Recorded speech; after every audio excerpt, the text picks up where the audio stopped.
জুলাই আন্দোলনের সময় ঢাকার যাত্রাবাড়ীতে আসাদুল হক বাবু হত্যা মামলায় বেসরকারি টেলিভিশন মাই টিভির চেয়ারম্যান নাসিরুদ্দিন সাথীকে রিমান্ড শেষে কারাগারে পাঠানো হয়েছে। শনিবার ঢাকা মেট্রোপলিটন ম্যাজিস্ট্রেট রাকিবুল হাসান শুনানি শেষে আদেশ দেয়। এদিন ৫ দিনের রিমান্ড শেষে সাথীকে আদালতে হাজির করে কারাগারে আটক রাখার আবেদন করেন মামলার তদন্ত কর্মকর্তা সিআইডির পুলিশ পরিদর্শক খান এ এরফান। আবেদনে বলা হয়, মামলার এজাহারনামীয় আসামি মোহাম্মদ নাসিরুদ্দিন সাথী মাই টিভির চেয়ারম্যান ও ম্যানেজিং ডিরেক্টর পদে মহান সাংবাদিকতা পেশার গুরুত্বপূর্ণ পদে থেকে আওয়ামী লীগের আজ্ঞাবহ হয়ে বিরোধী দলমতকে প্রত্যাখ্যান করে উস্কানিমূলক হিংসাত্মক কার্যক্রম সংগঠিত করেছেন। তিনি আসাদুল হক বাবু হত্যাকাণ্ডের প্রত্যক্ষ ও পরোক্ষভাবে জড়িত।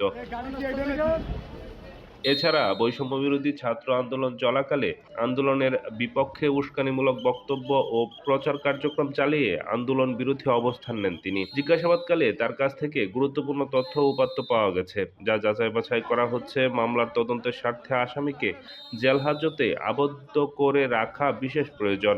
জামিনে মুক্তি পেলে পলাতক হওয়ার সম্ভাবনা সহ মামলার তদন্ত কাজে বিঘ্ন সৃষ্টি হতে পারে।